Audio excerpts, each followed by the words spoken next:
Welcome to ReZero Starting Life in Another World, Kazuma Edition, Part 1.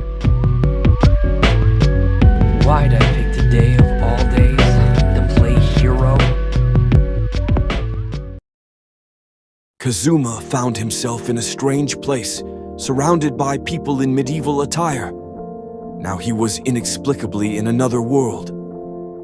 This is different. Didn't I just die? But how? I didn't even jump yet. Or maybe I was hit while trying. But this isn't how reincarnation works. Aren't I supposed to meet a god or something? Still thinking this hell is a game, Kazuma tries to find an adventurer's guild when a man holding an apple asks, "Hey kid, an apple looks like it would do you great right about now." Oh, sorry, I spent all my money on this limited edition video game. So don't waste my time, freeloader. Get out of here! But you're the one who offered it. Kazuma eventually runs into the alleyway thugs, but lacking the ability to take even one of them out, he hands over his video game and phone. The thugs, unaware of what these things are, throw them back at Kazuma's face and leave, calling him names like weirdo and bitch. We then see Kazuma wandering around until he sees a little girl with blonde hair and revealing clothes run past him. What the hell is that girl wearing?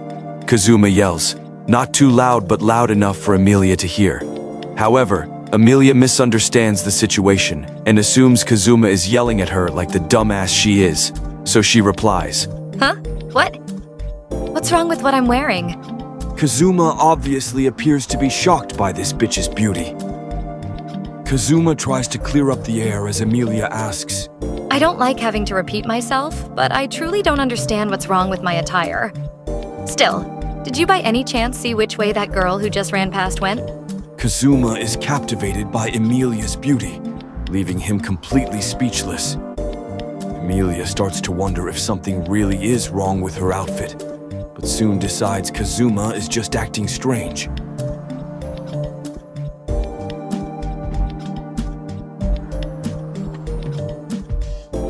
I'd really appreciate it if you didn't look at my daughter with those lustful eyes, shameless boy. Honestly, you just met her. Show a little more restraint. That is, if you'd like to keep your life. Hey, I'm Puck. Nice to meet you. Puck's able to read someone's intentions with a single glance, which leads him to insult Kazuma for having such lustful intentions, to the point he even threatens Kazuma's life. Honestly, what were this guy's intentions? Emilia tells Puck not to go around threatening people like that. Do you even hear yourself? How is winning rock, paper, scissors a special ability? Are you freaking stupid? What, am I gonna challenge the Devil King to a game? No, let's hear you! But what really pisses me off is how you say you've been helping me, which can't be further from the truth! Help my ass! All you do is cause problems, and if I could trade you in for a special ability, I would have done it a long time ago! Doesn't matter if it's a dog, a woman, a witch, or even a self-proclaimed goddess. Kazuma would instinctively try to defend himself and prove his innocence to Puck, though he'd probably make a mess of it, like a bitch. Wait, what'd he say? Daughter? Wait, what? You're her. Father? How does that even work? You're a sea cat thing, and she's definitely not a cat, or she looks normal. But, hold on, silver hair, pointed ears. This feels familiar, like one of those fantasy games. No way, she's not a half-elf, is she? That'd be way too obvious. But if she is, and this cat guy's calling her his D-daughter, what kind of weird situation did I just walk into? While Kazuma tries to figure all this out, Emilia starts to wonder when she's getting an answer to her question. Shocker, she isn't, so she resorts to yelling. What's wrong with you? It's like you dove off into your own head. If you don't answer my question, I won't stop Puck from— Excuse me, I'd like to apologize for my behavior as of late. Kazuma assumes that he should apologize to Emilia if he wants to conquer her heart. P.S. He still thinks this is a game. Oh, all right already. Fine. Kazuma thinks it's about damn time he answers her question. If you're talking about the little girl with yellow hair, she turned around that corner over there. She looked like she was in a bit of a hurry. Emilia gets annoyed. You fool. Why didn't you tell me sooner? I've been searching everywhere for that thief. And you could have spared me so much trouble if you'd just said something earlier. Honestly, I can't even begin to comprehend Hold why. on a second, lady. Who you calling fool? First of all, I don't even know you, let alone why I should care about some thief.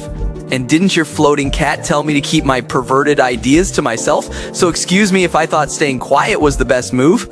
Maybe next time start with an introduction instead. Puck, what were you saying about killing him? Wait. Damn her! Just 'cause she's sorta hot, she thinks she can get away with talking down to me! Just as Emilia and Puck are about to leave, Kazuma tells them he'd like to help. This is because Kazuma wants to get closer to Emilia. Once the sun sets, I won't be able to help you anymore. It might be a good idea to increase the number of targets an enemy would have to hit. The fuck did he just say? If I'm not mistaken, you said why would I help someone I didn't even know? You're mistaken. Look, it's hard to focus when I'm talking to someone as beautiful as you. I didn't mean to cause you trouble, I just didn't know how to handle the situation. By the way, sorry I didn't introduce myself earlier. My name's Kazuma Satou. I may not have made the best first impression, but let me make it up to you. Let me help you find that thief and set things right. I promise I won't mess it up this time. Emilia dismisses Kazuma as strange and tells him that she won't be able to repay him for his efforts. Kazuma accepts that fact. By the way, Yeah? I apologize. I apologize for not introducing myself sooner either. But if you're sincere about helping, then maybe we can start over. I don't have a surname, so just call me Satella. Kazuma seems to be shocked, but Emilia doesn't. Just kidding. Huh? What's with the dramatic pause? You make it seem like your name is supposed to scare me or something? I guess I am a stranger to you, but you should at least try to scare me using something scarier. Emilia gets annoyed and yells at Kazuma not to make light of the name he just heard, and not to say it so freely. Kazuma notices how Emilia just yelled not to make light of her own name, and proceeds to ask, Come on, what's your real name? I won't laugh. Huh? Mr. Puck? Come on, just tell him. Puck! Oh, come on. I seem to remember someone telling me not to be so trusting of people. I can't just tell him my name like we're friends. Whose side are you on? I know the name I used was a bit much, but there's no reason to change sides on me. Oh, come on, there's no reason to be embarrassed by your name. I promise I won't laugh no matter how silly it may be. Huh? I can't make any heavy promises, though. As long as it's not something like Megumin. Megumin. What in the world? After a few taunts, roasts, and guesses of what Emilia's name might be, Emilia finally reveals her name. Fine. I don't know where you get off calling me a Megumin, but my name is Emilia and just Emilia. Got it. What's with that look? I've told you my name's Emilia. It means a lot to me. I don't appreciate you making me feel like it's something to be dismissed. Emilia calls Kazuma Clown Zuma. Kazuma calls her stupid. This continues until a woman tells them they might be too loud. We're so sorry. Kazuma and Emilia begin to walk as Kazuma asks what Puck meant when he said he won't be able to help Emilia soon. Puck explains that he might be cute, but he is a spirit that uses a lot of mana, just maintaining a physical form. Someone explain how he can destroy the world then. Kazuma starts wondering what type of genre this world is about. Some time passes and Emilia tries asking spirits which leads to Kazuma, accidentally scaring them off. They soon run into what seems to be a lost girl. Kazuma takes this chance to impress Emilia. This obviously leads to Puck thinking less of Kazuma, calling him an attention seeker. Now, don't cry. We'll help you find your mommy and daddy, okay? Okay, now I feel like a jerk.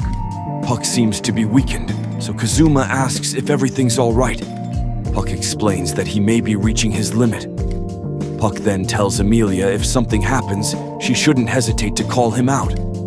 Kazuma then notices how Puck's staring at him. What makes you think I'm so young, huh?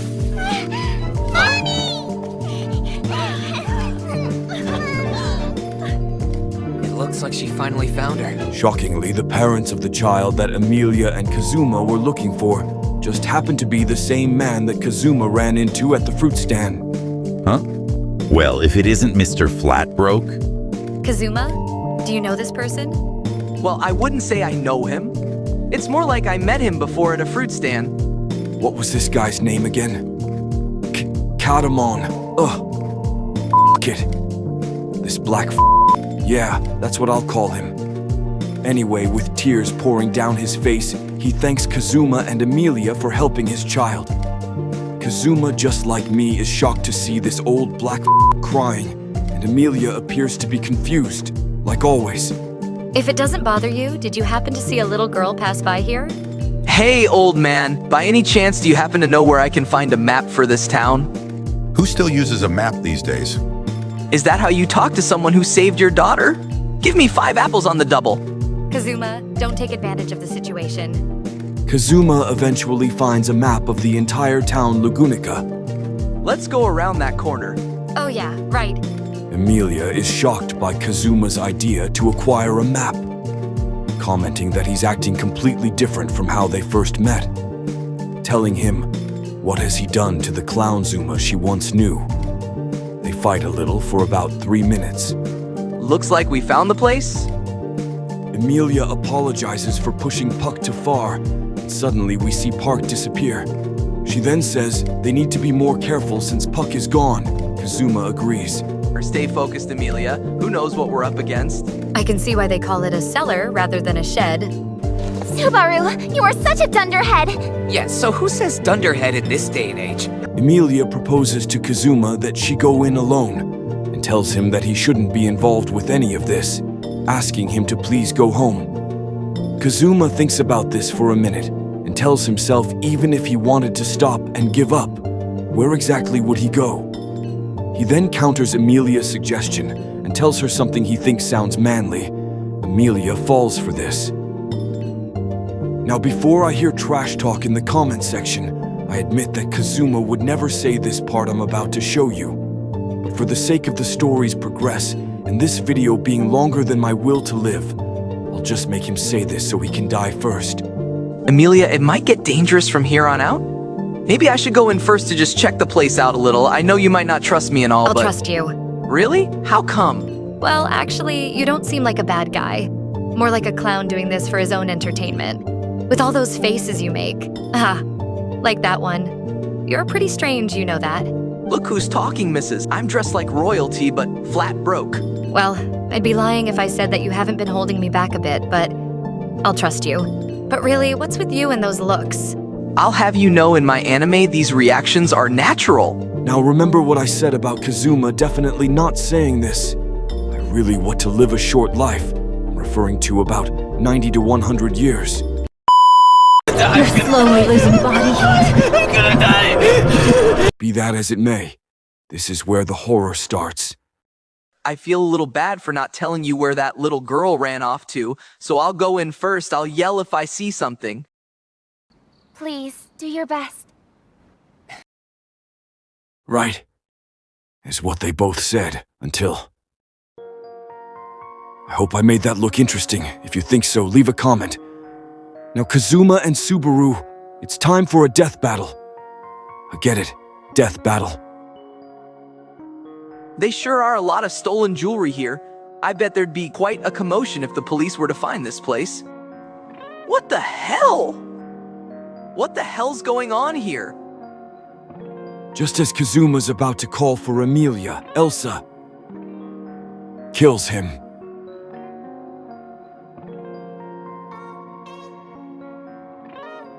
So does she do Emilia? Throughout the story, Kazuma will try to protect Emilia. However, Kazuma, unlike Subaru, wouldn't make a promise to save Emilia. Rather, he blames himself for letting her die. He lacks the resolve to reach for her hand and say that, but in a split second he's able to see a glimpse of Elsa. His stare is so filled with anger, even Elsa compliments him, just before he dies. Kazuma appears right in front of the fruit stand guy. Just like Subaru, after a few words with the fruit seller, Kazuma runs off to the loot house, where he last saw Emilia and where he had died. While running, he encounters 3 thugs. Wasting no time, Kazuma drops his belongings and tries to sprint past them. Now, unlike Subaru, who was stabbed in a fatal spot and died immediately, Kazuma wasn't.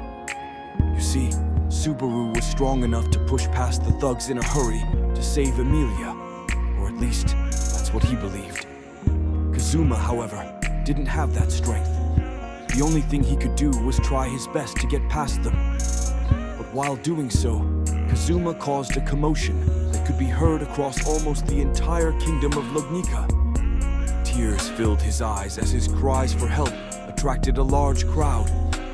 Driven by rage, one of the thugs stabbed Kazuma straight through his right lung. Kazuma collapsed to the ground, overwhelmed by immense pain he had never experienced before. As the world around him began to blur, he saw a man with red hair and light blue eyes carrying him away. He wondered who this mysterious man could be before completely blacking out. Kazuma wakes up and immediately wonders where he could be this time. As the memories come rushing back, he remembers his objective and tries to get out of bed. However, something stops him. He realizes that his chest has been tightly bandaged. Suddenly he hears a voice asking if he's all right. Kazuma looks up to see none other than the man who had carried him away. Looking around the room, Kazuma asks for the man's name. The man introduces himself as Reinhard van Estrella, Knight of the Royal Guard in the Kingdom of Lugnica. Kazuma then asks where they are, and Reinhard explains that he brought Kazuma to the nearest hospital. Kazuma thanks Reinhard but insists that there's somewhere he needs to go. Reinhard points out that in Kazuma's current condition, traveling could be difficult, if not impossible. However, Kazuma refuses to back down, explaining that he doesn't have a choice. He claims there's someone he must see, someone who might be hurt or badly injured. Seeing Kazuma's determination, Reinhard realizes there's no stopping him. Reinhard then offers to accompany Kazuma to ensure his safety. Kazuma hesitates at first, but soon understands there's little he can do if the same woman who killed him is waiting for him. Just as Kazuma is about to agree, something catches his attention. His eyes widen as he spots his limited edition game, completely unharmed. This puzzles him, as he vividly remembers the thugs destroying it beyond recognition. Kazuma turns to Reinhard and asks if he was the one who repaired the game. Reinhard, however, shakes his head and replies that he has no idea what this game Kazuma is referring to even is. Before Kazuma can question it further, his phone suddenly rings. It's an alarm he had set while on his way home before being transported to this world. Reinhard, curious, asks what the device is that Kazuma is holding, but Kazuma dismisses the question, saying it's a long story. Without further delay, the two set off for the loot house. The scene begins at the loot house.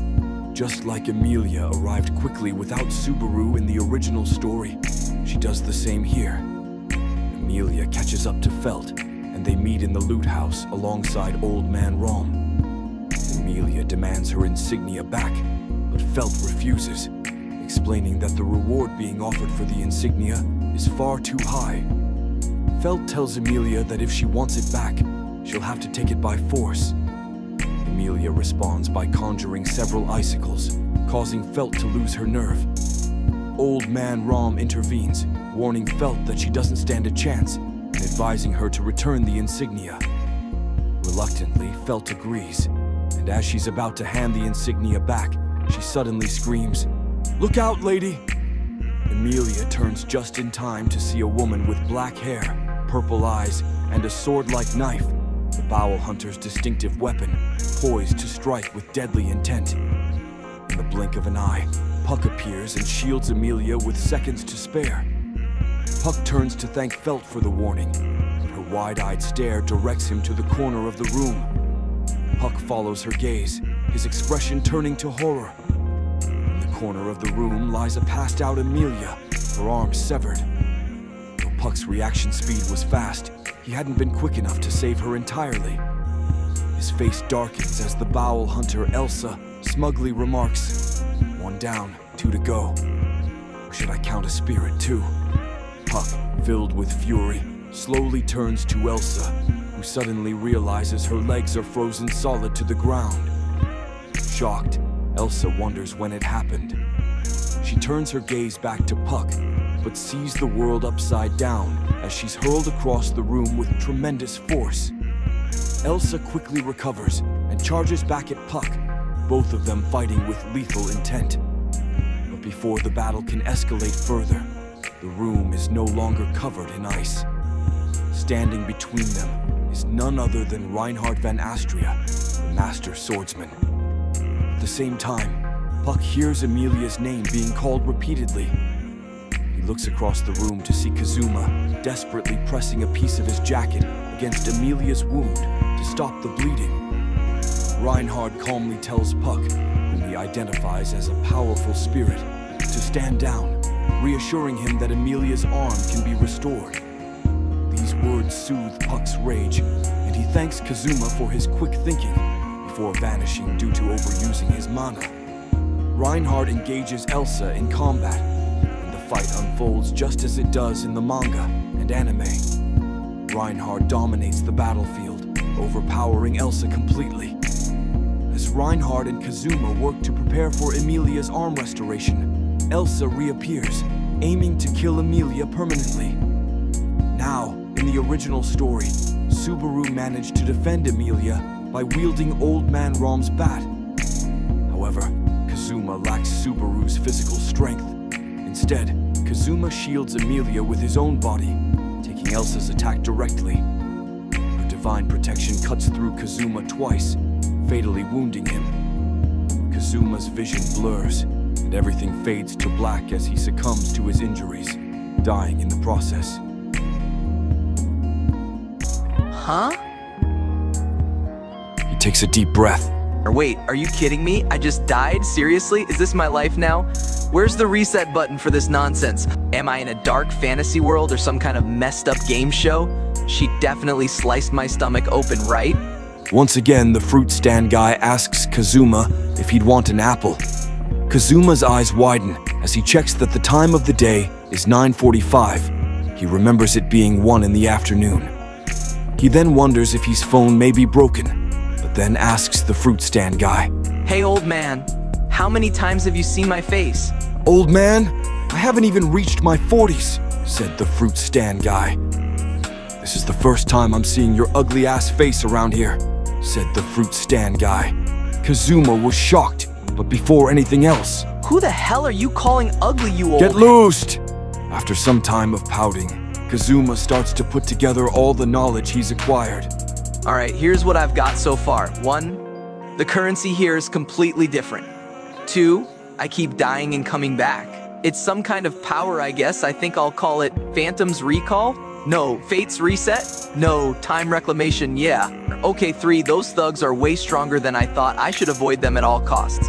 4, magic here is way too complicated. 5, Emilia's gotta be royalty if they'd go so far as to kill for her insignia. 6, the woman that killed me is definitely the one who hired that little girl. 7, dying hurts way more than I thought. What a messed up world, just who could survive this? Hey, but I think I'm getting the hang of this, now I can cheat the system. But first I need to find some royal guards.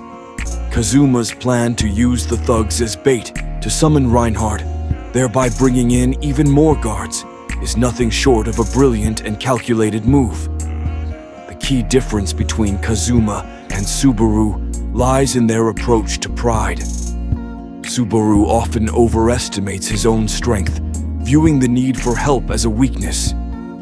In contrast, Kazuma embraces the power of teamwork, firmly believing that enlisting as much help as possible is the quickest and most efficient path to victory. This mindset is precisely what allows Kazuma to outmaneuver Subaru in this chapter. If you're skeptical, just wait for part 2. Don't forget to like, comment, and subscribe to stay tuned.